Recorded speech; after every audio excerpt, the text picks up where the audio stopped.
Bom, primeiro eu acredito que hoje nós temos muitos escritores, né, de literatura afro-brasileira, embora eles estejam ainda num contexto de invisibilidade, né, isso é importante que seja destacado, e que essa produção a partir do século XIX, né, assim, datada a partir do século XIX, mas a gente sabe que com certeza ela antecede esse período. Os termos que o professor Eduardo elenca, eles me contemplam, né, todos eles me contemplam. Eu acredito nessa possibilidade que a gente tem, nesse contexto da literatura afro-brasileira, de ter um aprofundamento maior na subjetividade dos personagens negros e negras, né? De ter uma perspectiva de confrontar os estereótipos, né? Eu não gosto de dizer não usar os estereótipos, porque eu acho que nós fomos formados numa literatura canônica, todos nós, negros ou não, né? Então nós trazemos essas referências para o bem e para o mal. Então eu tenho consciência de que essas referências elas aparecem também, mas muitas vezes eu procuro utilizá-las de maneira irônica, de maneira a denunciá-las, né? E não negar, né? E não produzir também uma preocupação que eu tenho com a perspectiva de humanização das personagens. Então, na medida em que não sejam personagens idealizadas, né? Não sejam personagens necessariamente heróicas, né? Não sejam personagens que não fracassam, né? Que muitas vezes elas podem fracassar, que o que precisa estar representado, eu acho, na minha concepção, é uma caracterização além dos maniqueísmos de bem e mal, porque aí você consegue contemplar a humanidade desses personagens. Então não importa tanto se o personagem é ou não é uma empregada doméstica, mas a questão que se dá é como que nós vamos fazer a representação da subjetividade dessa mulher que é uma empregada doméstica e também pode amar, e também pode ter seus filhos, e também pode ter seus paradoxos e tudo. Então que ela não apareça ali nesse contexto de estar servindo café e ponto, que é dessa maneira que a gente costuma ver na representação da literatura brasileira, né? E essa mensagem. Então a literatura é um universo de provocação, de construção de uma estética sensível, né? De imagens e sensações que você pode provocar no seu leitor. Então vai muito além, né? O discurso pode se constituir em uma estética, sim. Essa é uma especificidade dessa literatura afro-brasileira. Mas ela precisa, pelo menos esse questionamento eu faço nos meus tecidos textuais, fazer com que haja muitas vezes essa inversão. Então não é só necessariamente colocar um personagem negro na história, mas e por que não colocar um personagem branco a partir da leitura que nós que somos negros fazemos desse personagem branco, que vai ser uma representação diferente de quando eram, majoritariamente nós temos na literatura, né, brancos, de elite, e são três coisas, homens brancos e de elite, que predominam nos livros que são publicados no Brasil, né? Então é um ponto de vista diferente quando uma mulher negra resolve apresentar um personagem branco na história. Então, ao invés de só falar do negro, das suas experiências, esse que o professor Eduardo de Assis Duarte fala, né, do autor que é negro se quer como negro, então quando ele vai apresentar, olha, eu entrei no avião e estou descrevendo como que os brancos me olham nesse momento, com certeza é um ponto de vista diferente do que um escritor homem, branco e de elite, a forma como provavelmente eu não seja um dos personagens que vai existir nessa literatura que ele vai produzir, né? Então, acho que esse olhar, porque já que a gente costuma dizer muito, né? Muitos já falaram de nós, mas quando nós temos essa perspectiva de, considerando que a literatura é um espaço de poder, né? Que o poder não é um espaço que a população negra tem, pelo menos o poder do ponto de vista oficial, porque poder sim dos matriarcados, outras formas de poder, mas esse poder institucionalizado não é um espaço onde a população negra tem circulado com muita frequência. Então, quando a gente fala de uma mulher negra escrevendo, que é periférica, né, e que é o meu caso, a gente está adentrando, assim, que eu acho que um universo que tem muita riqueza, né, a oferecer para os leitores, não necessariamente para os leitores negros, para os leitores. É uma escrita negra, sim, mas é uma escrita negra que é o objetivo de provocar reflexão dos leitores. E outra coisa que eu tenho pensando muito é sobre a expressão literaturas no plural. Porque eu acho que é complicado afirmar que a gente tem uma literatura afro-brasileira, porque não tem, eu acho que tem várias, né? A gente tem literaturas afro-brasileiras. Quando a gente vai dizer, olha, tem um protocolo único para elencar se o texto é de literatura afro-brasileira ou não, né? Então, a gente já está fechando. E essa possibilidade de literaturas afro-brasileiras, né?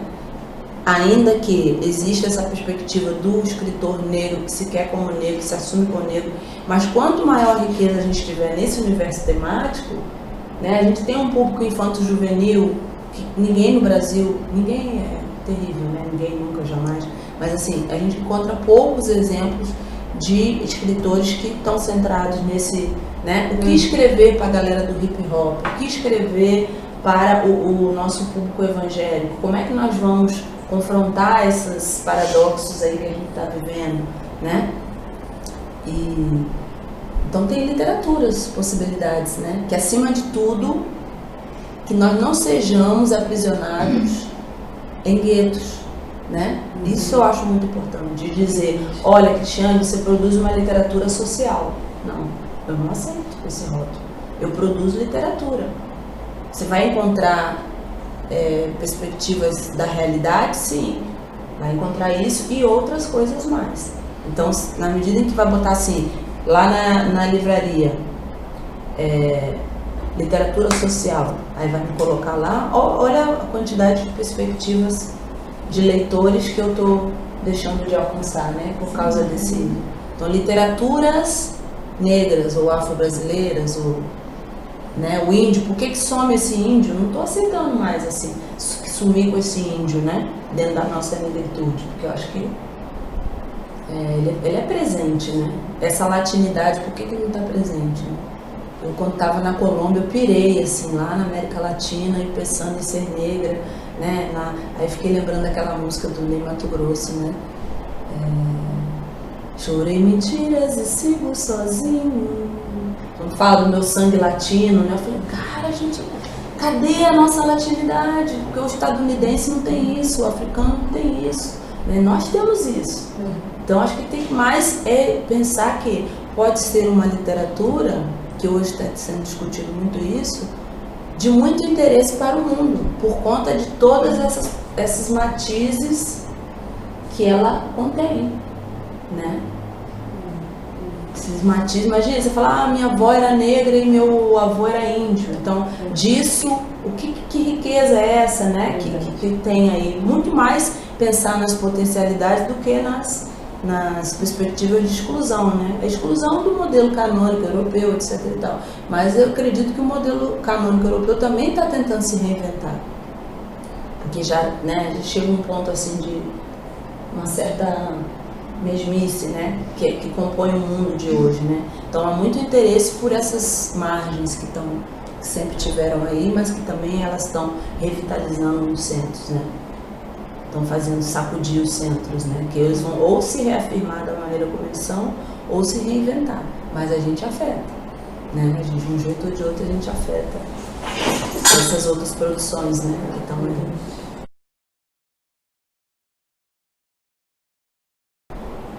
Vou pensar em quando eu era criança, que eu estava lá no subúrbio de Coqueiros, no Rio de Janeiro, e comecei a pensar em escrever.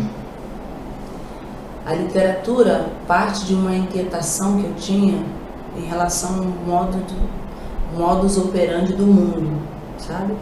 Que eu observava e eu sempre gosto de dizer essa frase, que a realidade não me basta, né? Então, eu comecei a escrever com essa perspectiva de mexer com o estado das coisas, sabe? De ser uma literatura meio beliscão, assim. Tem alguns livros que você acha bonito colocar na mesa, assim, sabe? Já viram? Nas casas as pessoas compram livros que são bonitas as capas e tal. Ninguém nem leu, mas pega e coloca lá na sala de jantar uns 2 desses, assim, bonitos, e coloca um enfeite por cima e tal. Eu nunca quis produzir esse tipo de literatura. Também não é nunca, né? Quem sabe um dia eu posso ter um livro meu desse para ficar lá na mesa pra mim. Mas espero que as pessoas leiam.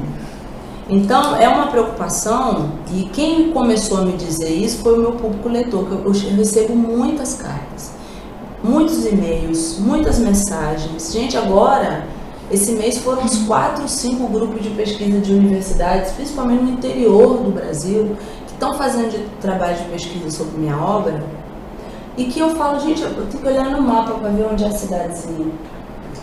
E muitas vezes não são estudantes negros que falam assim, olha, a gente se encantou com a sua obra e tal, e a gente está fazendo um trabalho de pesquisa, a gente acha muito legal valorizar a cultura negra e tal. Então, eu acho que esse era o ponto, que o leitor que é branco, ele reconhece a potência dessa literatura e a importância de uma literatura onde as personagens negras existem.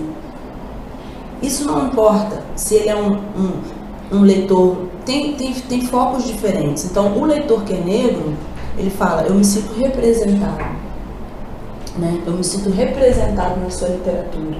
Quando eu digo só por hoje vou deixar meu cabelo em paz, aí você entra lá no meu Facebook, você vai ver um monte de postagens de outras pessoas que tiram foto falando, fazem vídeo falando poema, que postam um poema do lado de uma foto delas, que rasparam a cabeça para ficar com o cabelo natural. Então você começa a ver.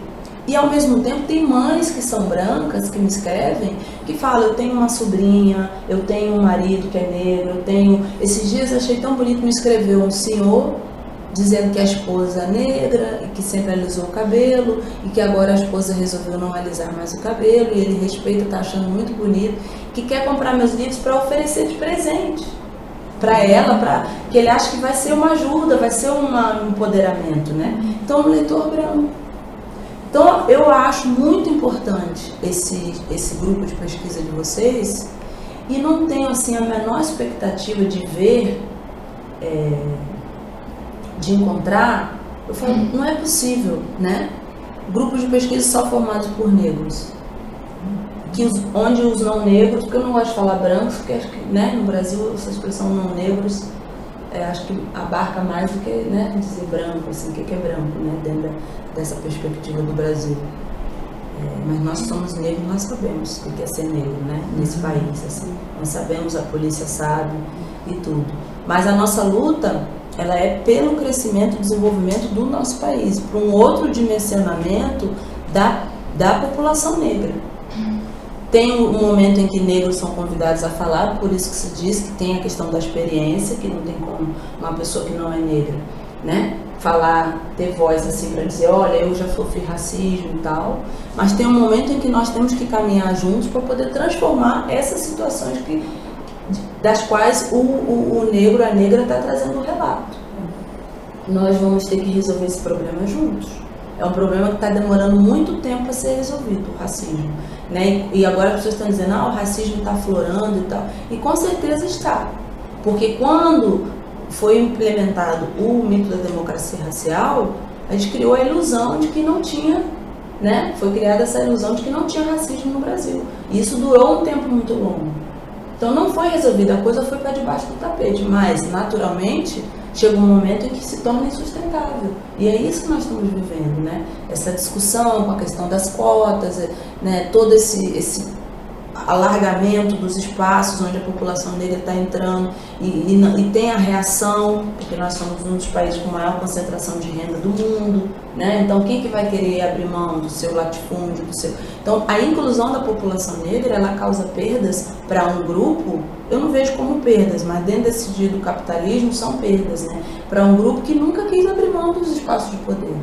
Então isso não é possível sem luta. Não acredito que vai ser Ah, tá bom, vocês podem ocupar 20%, a universidade sempre foi 100% branca. Na medida em que a população negra teve acesso a 20%, olha a confusão que isso gerou. Fala assim, o que 20% vai ameaçar 80%? Em que, né, de uma sociedade que sempre foi 100%, embora nós estivéssemos aí. Né? Então, eu acredito que essa literatura é para todos. Agora, o mercado editorial não acredita nisso. Você entra numa grande livraria, se você encontrar escritor negro de sucesso, você vai ver best-seller, você vai ver sobre o que ele escreve, né? Eu já tive proposta de uma grande editora para ir para lá e eles me disseram claramente mesmo, claramente, no sentido de clareza, olha, você escreve muito bem, você pode escrever sobre qualquer coisa, a gente quer te fazer a proposta para você alcançar mais leitores, não fale sobre essas coisas de negro que você fala. Então, se você vier para cá, a gente vai investir na sua carreira, a gente vai fazer todo o trabalho, mas eu não quero mais você falando em sarau de negro, eu não quero mais você, entendeu? Porque você tem todo um curso, você vai ter muito dinheiro, muito reconhecimento, mas não tem que esquecer esse negócio de negro. Então, para poder ter uma ideia de como é duro esse nosso trabalho, né? E muito cansativo, porque a gente fica aqui vendendo nossos livros, fazendo trabalho e fora do mercado. Que isso é uma denúncia, dizer, olha, nós estamos fora do mercado. A gente tem um mercado de literatura, né? Os grandes eventos literários, assim, eu tenho a chance de participar de muita coisa hoje, de conseguir entrar ali, mas quando eu falo 1000 livros, não é nada se você compara uma grande editora que publica 5.000, 10.000, 15.000 logo na primeira edição. Não Vou Mais Lavar os Pratos foi um livro que eu levei 10 anos para poder publicar. Em 6 meses eu vendi 1000 livros. Então você imagina, se tivesse um apoio do mercado, aonde esse livro já estaria, em quantas línguas esse livro já poderia ter sido traduzido? Né? Então, a gente escreve para quem a gente está podendo escrever, porque a gente quer escrever para todo mundo, mas é possível? Né? Então, não é um escritor negro que não quer ser lido por todo mundo. É muitas vezes a dificuldade que ele tem, né, de alcançar esses outros públicos. Né? Como é que eu chego lá na outra... Esses dias alguém leu um livro de um escritor negro e falou, nossa, eu estou encantada como essa pessoa escreve bem, não sei o que. E eu fiquei vendo, assim, localizando aquelas expressões racistas no sentido de que, quando eu olhava a negritude da pessoa, eu não imaginaria que aquela pessoa poderia escrever, cara. Então fica reforçando os estereótipos. Nossa, mas ela escreve bem, ela usa umas palavras. Mas escritor não é isso, gente? Escritor não é a lavra com a palavra? Não é isso que é ser um escritor? Então o que se podia esperar de um escritor? Né?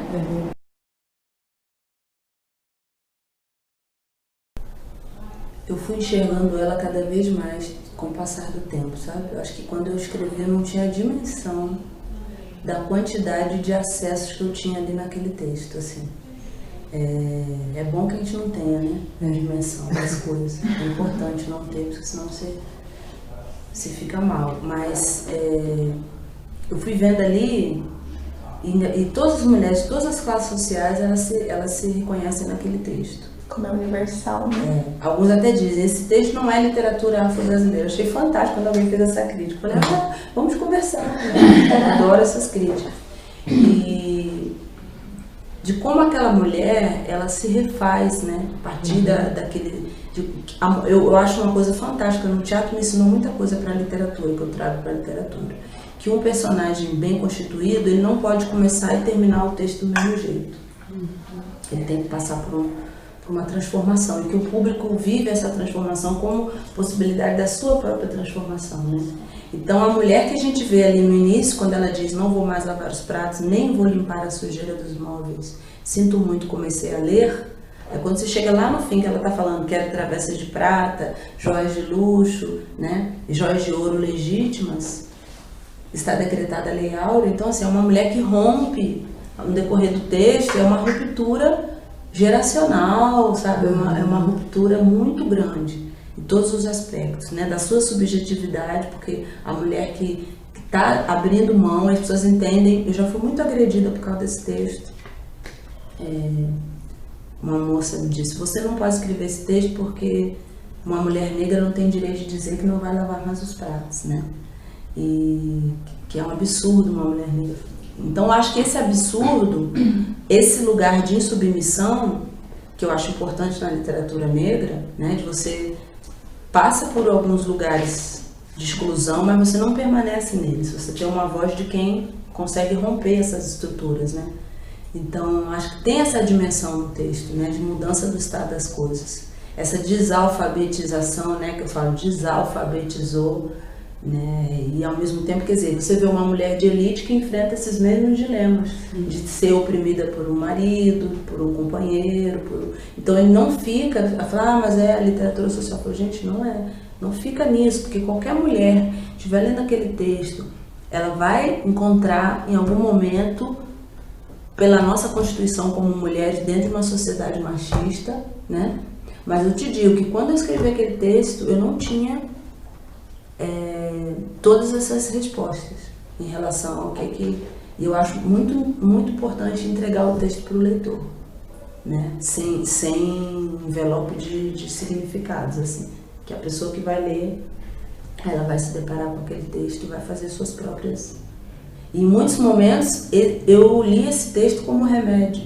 Ele foi um instrumento de empoderamento para mim. Então eu acho isso fantástico, porque eu acredito que quando você escreve um texto, ele não é mais seu. Assim, no sentido que fala, não. Você começa a ler aquilo ali e aquilo também te ensina. Aquilo que você fala, tá falando aqui, né? Sempre chega um momento de sacudir, de investir, de traduzir. Então quem de nós não chega um momento que fala, cara, é a hora de mudar as coisas, né? Não dá mais para continuar vivendo assim, não dá mais para... E em relação à recepção masculina, né? Tem uma história bonita de um rapaz que estava em coma. A esposa veio me contar que lia para ele esse texto, ficava lendo, ele lendo outros poemas, que ela gostava muito do livro e tal.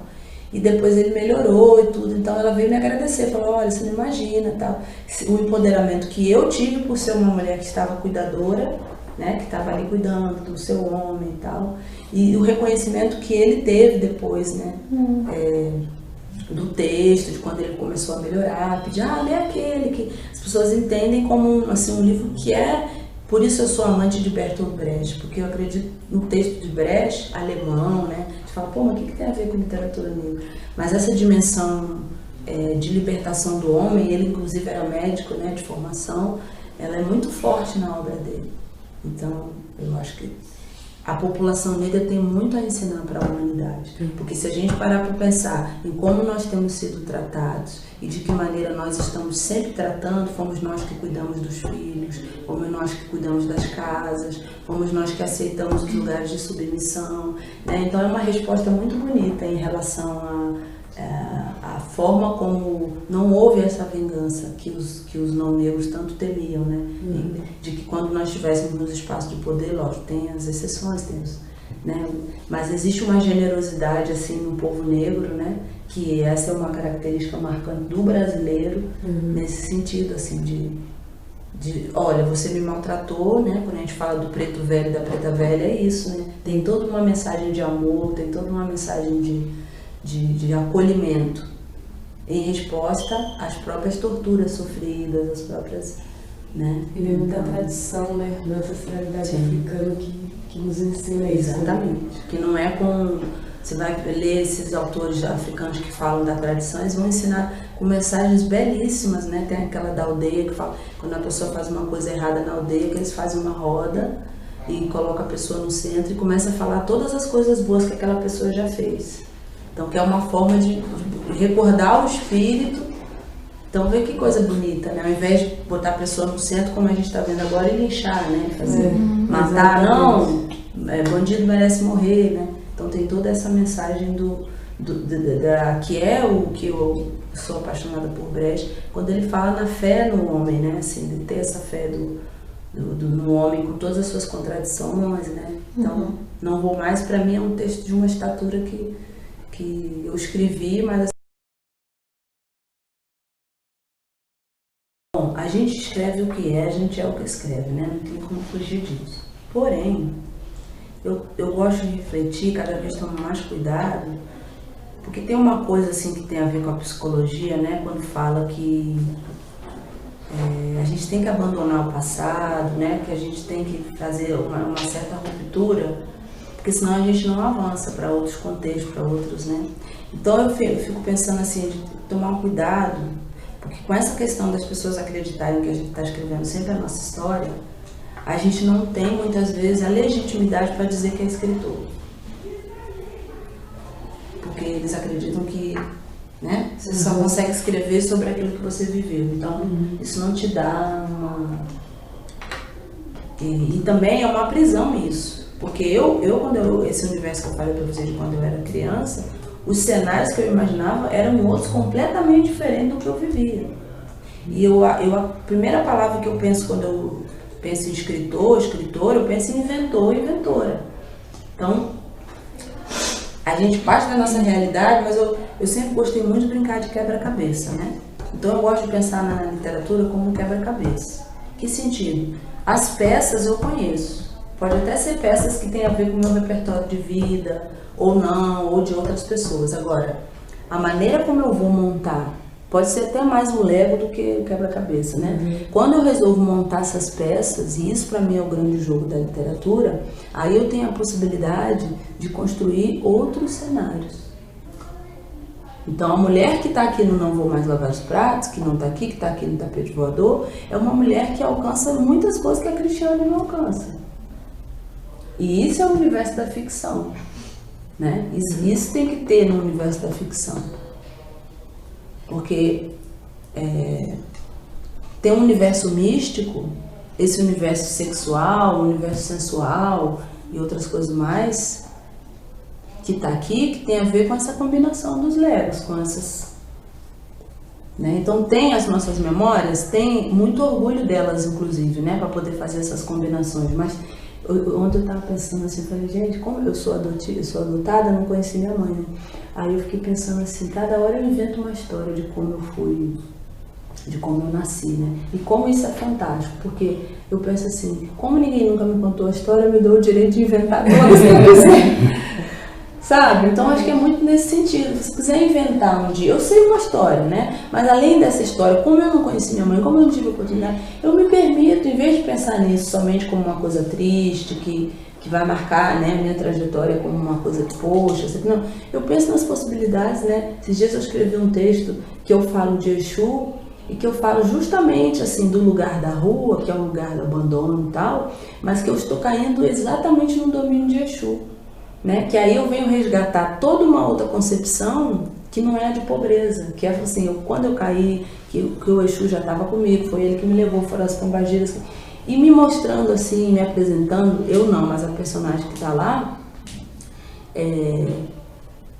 com outro poder, que é um poder que ninguém imagina para uma pessoa que está na rua, que está naquele contexto, que nunca aconteceu comigo, porque eu nunca nem morei na rua. Então vocês têm uma ideia de como, né, assim, dormir na rua algumas vezes, mas tem. Então aí vem essa questão da possibilidade da invenção, que acho que senão, como é que você vai...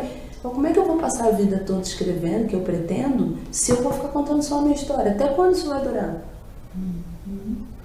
Vai chegar uma hora que, né? É disso que eu tô falando. Não é que a gente não vai falar sobre a nossa história, mas a gente, o refinamento dessa literatura está justamente nessa. Exato. E eu, como criança, eu era uma criança muito tímida, não abria a boca para falar. E isso me permitiu que eu quis observar. Eu estava calada por uma razão muito clara, uma estratégia muito, sabe? Se me vê aqui, eu estou conversando, falando pelos cotovelos. Se você me vê em qualquer ambiente, eu não sou a pessoa que está falando mais, eu estou quietinha ali no meu canto, a pessoa fala, nossa, ela é tímida, eu sou tímida mesmo, né? Mas eu tenho esse prazer de observar. E tem essa coisa de ser uma pessoa carismática e tal, então todo lugar que eu vou, as pessoas me contam história, alguém me conta a vida, eu não faço, gente, eu não pedi, e eu, lógico que eu vou aproveitando, batata frita tem nada a ver, que é o conto, né, Pichain, tem elementos meus ali, tem, mas tem um monte de coisa ali que nunca se passou comigo, que não... E isso eu acho muito interessante. Isso é fantástico. Não me procurem ali, porque eu já fui, entendeu? Já não estou mais lá. Então, acho que, né, essa possibilidade de... Nunca fui, eu tinha uma menina totalmente reprimida, então nunca que eu seria capaz de falar, não vou mais, não vou para tal. Agora, o texto, aí que eu falo, a minha literatura, eu acho, e a literatura de Conceição, de todas, substitui todos eu acho por eu tenho certeza, tá? Pode pensar nisso. Ela me empreteceu demais ao longo dos anos. Então eu aprendi a ser mulher, eu falo, a literatura, ela me ensinou até pentear o cabelo, até passar batom. Sim. Porque eu perdi minha mãe muito cedo, então eu nessas leituras que eu faço de todas essas autoras, e por isso meu interesse pela literatura, lógico que a gente só aprende fazendo, né? A gente não aprende, não é lendo que a gente aprende fazendo. Mas a literatura, ela te motiva a fazer coisas. E quando você vai fazendo, você vai tomando posse, né? Quando você para diante do espelho, vê uma pessoa pegando um pente de dentro fininho, você vem com o seu garfo e puxa seu cabelo para cima, isso é da onde você tirou de lá da literatura, que te dá essa convicção para você poder, né, fazer. Então, a escrevivência, acho que hoje eu já não gosto mais da palavra resistência. Eu falei durante muitos anos resistência, mas depois eu fui perceber o tanto que esse ato de resistência, ele dói nos nossos corpos, ele cansa, ele adoeceu a gente, porque você fica ali, imagina, resistindo, né? Você fala, tô aqui resistindo. O tanto de dor que tem, a mesma coisa que você tomar uma injeção e resistir. O músculo trava e dói muito mais, né? Então, acho que mais do que resistir, é uma literatura de anunciação. Acho que a gente anuncia que existe, as coisas podem não estar do jeito que a gente quer, mas a gente já está visionário, assim, de um tempo em que, né, no texto elevador de serviço que tem aqui, que ela fala que de um tempo em que os elevadores de serviço não sejam mais, não lembro as palavras exatamente, signo de discriminação. A personagem fala no final. Não sei se esse tempo já chegou, mas é o nosso papel anunciar, né?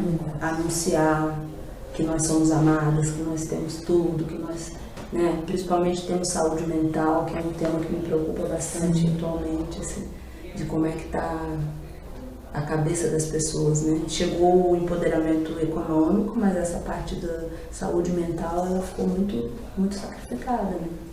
Verdade. Os corpos dóceis lá, né, do Foucault, né? Foucault fala muito de como que nossos corpos foram, né, vigiados, punidos, moldados dentro desse. Mas é isso, gente, tem muita história para contar, não é história minha não.